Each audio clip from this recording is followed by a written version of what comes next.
back in Canada. Todd, the last game, was that just wipe that away, or have you talked to your team about bouncing back from that performance?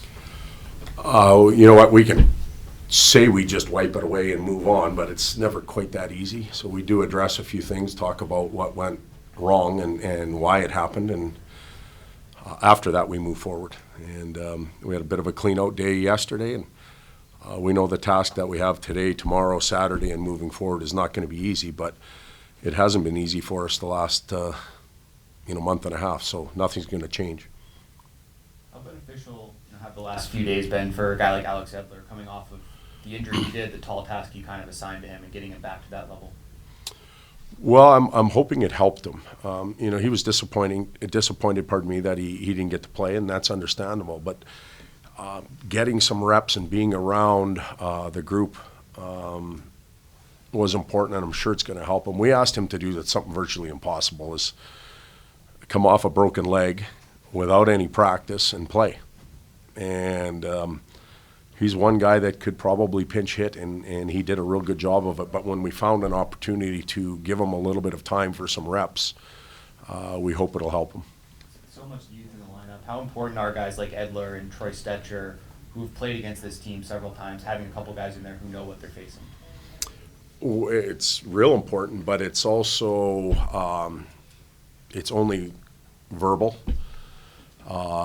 Some visual until you go out and feel what it's like to play against Connor, Leon, Nuge, the group as a whole.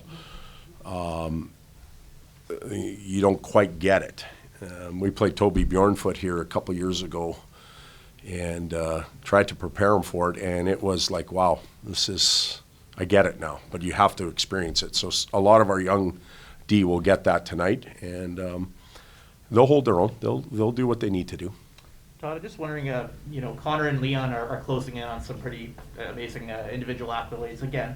But I'm wondering from afar if you've been able to notice anything in their games that has maybe changed since the last time that you coached them. Well, that's, 4 years now almost. They're more mature. They're bigger, they're stronger, they're experienced. They're incredible players, and I think that Jay has done a really good job of getting the whole group to buy in, and that does not happen unless Connor and Leon are a part of it. And clearly they're providing real good leadership for that coaching staff and with their team, and they were doing that, I believe, when I was here as well. But as you get older and you go through more experiences, it might change the way you approach things. I don't know that. I'm not in the locker room, but they're ripening, if you will, and getting it done. And it's fun to watch them. I don't want to watch them tonight, but I still pay attention to them all the time. I'm like most of the fans around the world. They do some special things, and it is fun to turn on the TV and watch the highlights. Especially in Connor's case, I'm sure you had a pretty good idea of what he could be as a player when he first walked in. But now at 25 and racking up these awards and stuff, have you kind of been able to grasp maybe where he is in the pantheon of the entire sport? I had that grasp probably in year one, so it was pretty evident. It's just coming out now, and it's come out for 7 years now in the league. A little bit of experience issues right off the bat and going through the batting order once, but since then for me it's happened a long time ago, and now it just happens every night. Todd, you mentioned how it's been 6 weeks for your team battling lots of injuries to a lot of different guys, but you haven't really seen the results tail off at all. What's impressed you most about your team's ability to not allow that many injuries to impact the results? Well, I was asked that question the other day, Jason, and I think for us, the holy what's happening to us moment happened real early in the year. We lost Drew Doughty and Sean Walker, 1 and 2 right shooting defensemen, power play, penalty kill, minute crunchers by game 4. And that hit us hard. We didn't know what to expect. We had 80-some games left, or 78 games left, I guess, and we had to deal with it at that time. We didn't handle it well. We went into a little bit of a funk, and woe was us. But as we started to come out of it, we began to play the way we can. And I think now, as these injuries have happened one after another, we're through the woe is us stage, and we just play. We've been resilient enough to recover from poor nights like the one we had against Seattle. But we try and talk about confidence. We use that word all the time, finding confident moments for the young players, catching them doing it right. We help them with the poor moments, but the confident moments as much as we possibly can. I think that's helped us. But we still have a lot of work to do, and the cavalry is not coming. The addition of Deneau to your team and having two basically Selke centers as your top two centers, how has that allowed you to change your strategy and matchups, specifically with Kopitar from last year until this year now? Have you freed him up more offensively than you would have in the past? We have, yes. But it's also freed Deneau up. Where Phil was solely focused in the past on checking, when Kopi's taking that role on, Phil gets freed up a little bit, and he has a lot of offense. We see that with his 20-some goals. So it works both ways.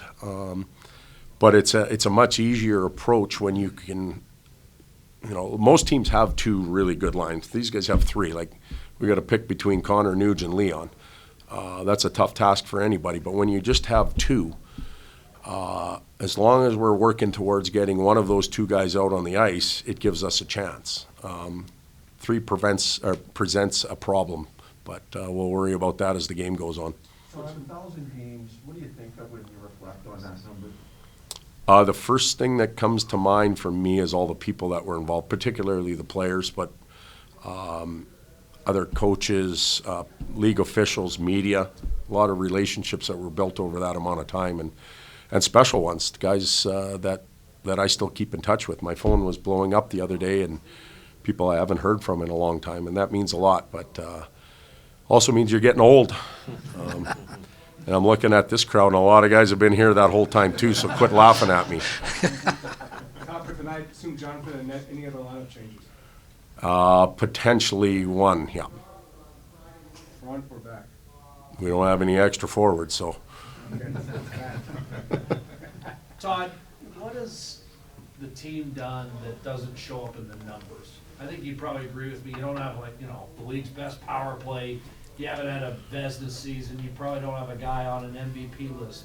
But what has your team done that's not reflected in the numbers? You've used the word team twice in your question, and that's what we do. We value everybody. We play a common system. So when our star players, if you want to call them, are on the ice, they play the same system, the same belief that the young kids that are coming up from Ontario, and that's protected us a lot. They value checking. It's in the Kings' DNA. It was there a long time ago when they won cups. And for as much as we wanted as an organization to change it and to run and gun and be more flashy and offensive, we were just fighting what was already there. So we recognize that, and we value checking, and we stress it. And the older players are comfortable doing it, and the rest follow. So team is what gets us through, or got us to this point. Hopefully it continues on for the next 14 games, and then after that we'll see what we get. Good.